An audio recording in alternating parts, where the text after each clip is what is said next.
Good morning, everyone. Hope all is well. It's been a little bit of a long time since I made the video, but I thought it was necessary just as a reminder because, ladies and gentlemen, for those who have been following me on Substack and other forums such as X, we are pretty much where we are, where I said we would be. The United States is not winning this war, neither are the Israelis, militarily, politically, and economically at all. And that really became clear a few days ago when the Iranians hit our bases once again in Saudi Arabia, but extremely hard.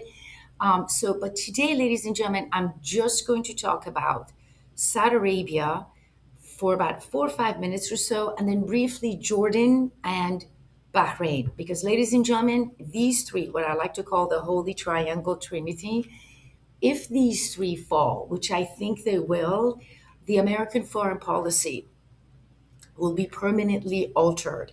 And we're going to take with Saudi Arabia actually start what's going on in Saudi Arabia is that MBS finds itself in an extremely difficult position.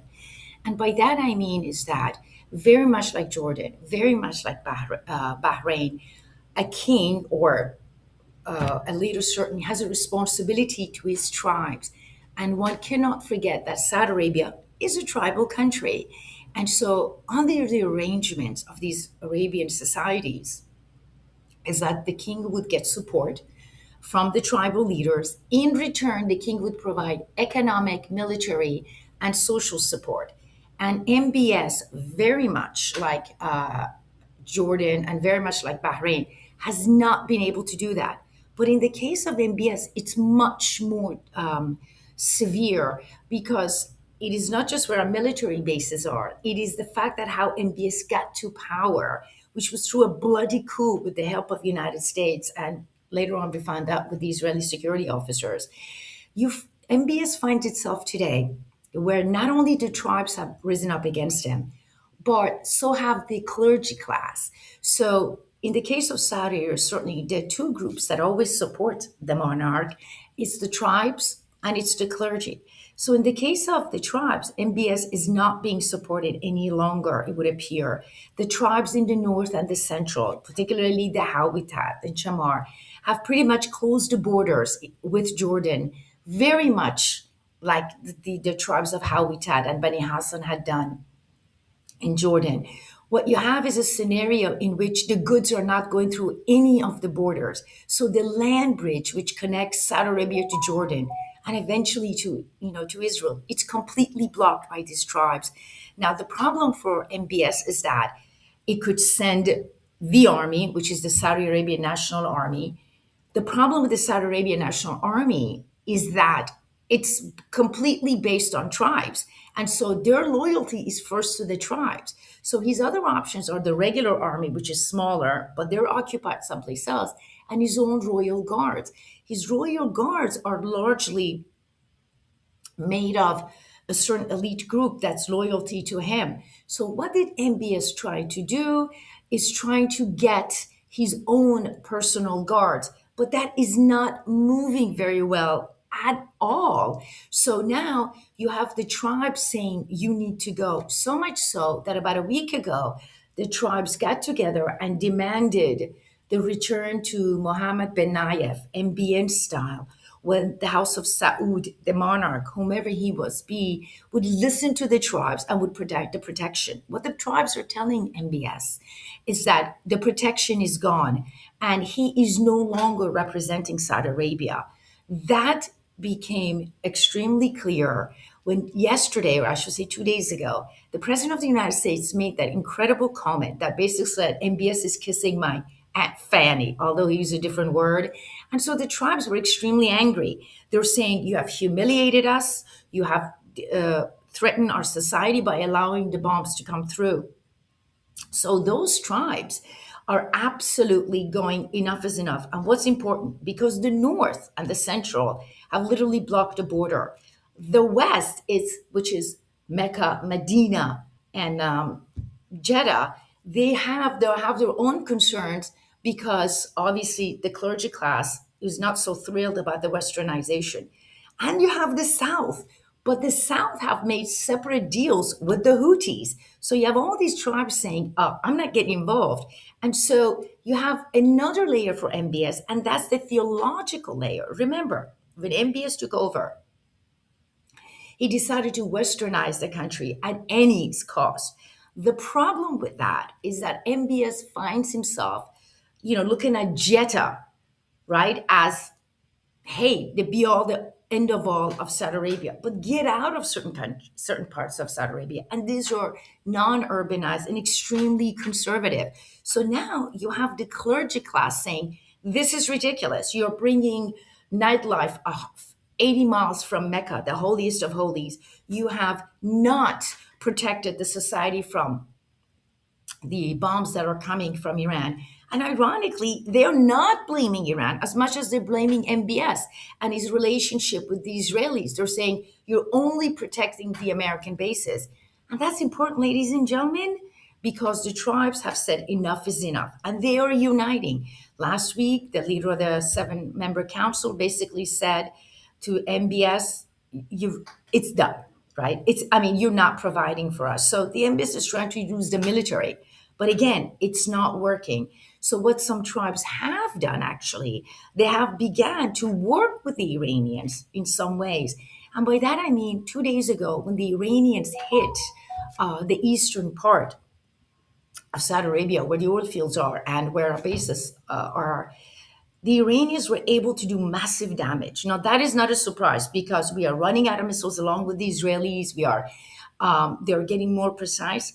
But also, at the same time, it became clear that the Iranians perhaps had some help from the ground. Remember, the eastern part is where a lot of the Shiites are, who share religious and cultural connection to Iran.